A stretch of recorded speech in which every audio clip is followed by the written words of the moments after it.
live environment. Yeah, this. Oh God. This is great. I got my own little TV. This is perfect. Yeah, I got it all. Adam's doing a fantastic job so far. It's been really good. So first of all, you're actually playing this right now. Yeah. That's right. And I do want to emphasize how beautiful this game is. Oh, thank you. Well, yeah, Brian, tell me a little bit about what you guys want to show us this evening. So I think, the big thing is, again, I think that part of the Spider-Man fantasy is to swing around New York City and, to have, not only just a great story, but have a bunch of different activities in that world. And we wanted to, give people who attend E3 an opportunity to experience that. So, obviously it's a big narrative-driven experience, but at the same time, part of that superhero fantasy, especially that Spider-Man experience, is living within New York City and seeing that. So, Adam is one of our combat pro players because he's a combat designer, and again, he's just showing off some really awesome stuff that as you get better with the game, obviously, we wanted to have a pick up and play feel, but at the same time, have a level of mastery and to really show off the improvisation that we've really been talking about a lot since we announced the game. I'm digging this, like sticking dudes to walls and to the floor and stuff. That looks really satisfying. I think the thing that's been really fun in these last, I would say last 6 months since we got back from the holiday break was every week I feel like I'll take the game home or I'll be playing one night and then I'll come in and say, wow, guys, I didn't know you could do that. So I think there's a lot of that, there's that sandbox nature to it as well. So, obviously you can, we have, we're going to teach you mechanics, but we want you to experiment with, his acrobatics, his webs, his gadgets, his suit powers. So combining all that stuff really allows for a lot of different gameplay and a lot of, Spider-Man's a very expressive character, and we want players to be able to express that, whether it's in traversal or in combat.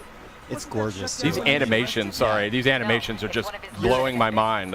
Your studio has kind of been renowned for character animation and for, just fluid motion. I mean, did you guys take a lot of lessons from your previous games and really hone in on those when you were developing this? I think animation's definitely been one of the hallmarks of our company, from Spyro to Ratchet to Sunset Overdrive. Yep.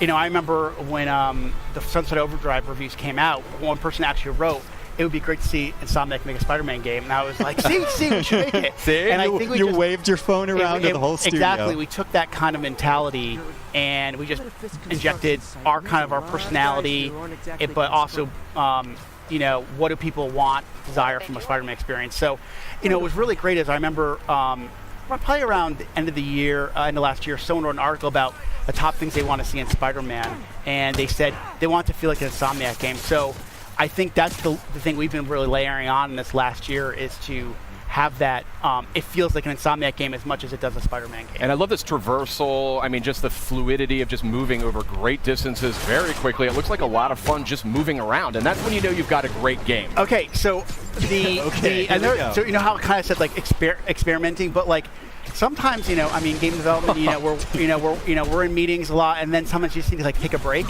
And what I used to find myself doing was just swinging around New York City. It was almost like therapeutic. It's just kind of like when I play other games, I just walking or running or even taking a car. It feels so more natural now just to swing around like Spider-Man. So it's definitely one of those things that has that, again, just like combat, that pick and play feel, but we want players to have a level of mastery as they play and get What better. was that? Hold on a second. That's very interesting what you're saying there. So like I said, Adam showed off, I think he showed off the tripwire, or it's basically a gadget that you can either attach to a piece of geometry and the enemies walk by, they'll get grabbed and sucked back, but you can also attach it to an enemy, and if an enemy walks by, they kind of slam into each other. That is amazing. This is so cool. What's this focus meter about? So the focus meter is basically, there's kind of a risk reward. As you build focus, you can use it to heal. Sid's having a religious experience. It just looks incredible. Okay, thank you. The team works really, really hard on it. Really, really hard. Clearly. And the idea is the focus is kind of a way to,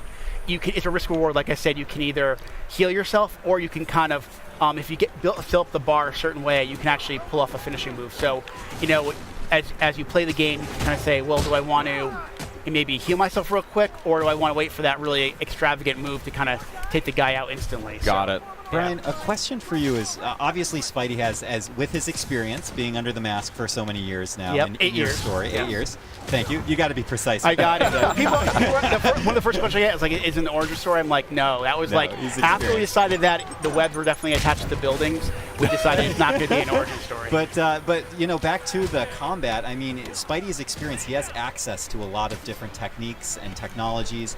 How do you balance out his experience with the fact that you don't want to overwhelm a player with options, right? You want to make it approachable. You know, I really that comes down to our combat team, our traversal team, like and this guy right here, like Adam, and really going, okay, you know, kind of handing that stuff out over the course of the game. You know, finding those right spots where you kind of, okay, we're going to teach you how to punch and how to kick and how to punch guys up in the air and use your webs.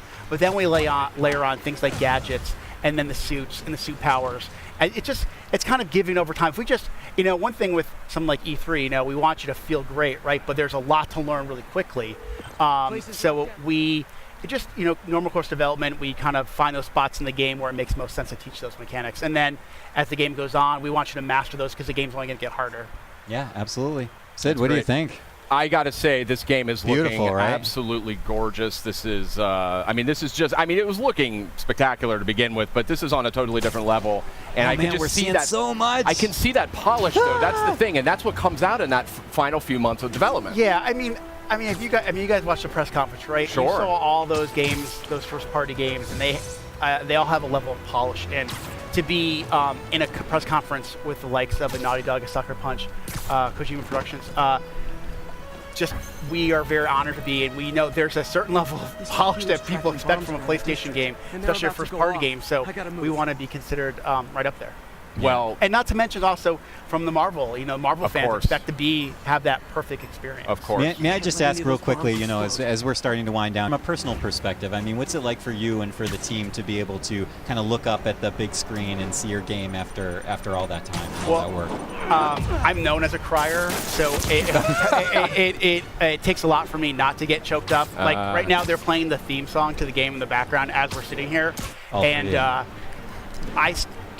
I mean, this is an amazing industry, and to be part of it is one thing, but to work on something you truly love and something that when you were a little kid thinking, oh my God, could I ever work on a Spider-Man game, let alone be in video games, is just absolutely surreal. I use that word a lot when I describe working on this game, and to work with a group like Sony and work with Marvel, and that feeling is felt by so many Insomniacs. So we couldn't be prouder, and the support we've gotten across the board, not only from Sony, Marvel, but also the fans, has been spectacular. Nice work with Brian, it just looks incredible. I mean, there's no other word for it. And you're flabbergasted. I really am. It's stunning. I mean, just look at that. How can you not be blown away by that? But we do have a limited amount of time here. Brian, you're an industry veteran. You've been in the industry for a long time. I know this is a lifelong dream for you working on this game. And I want to thank you and Insomniac for making it. Thank you for having us. And for coming by.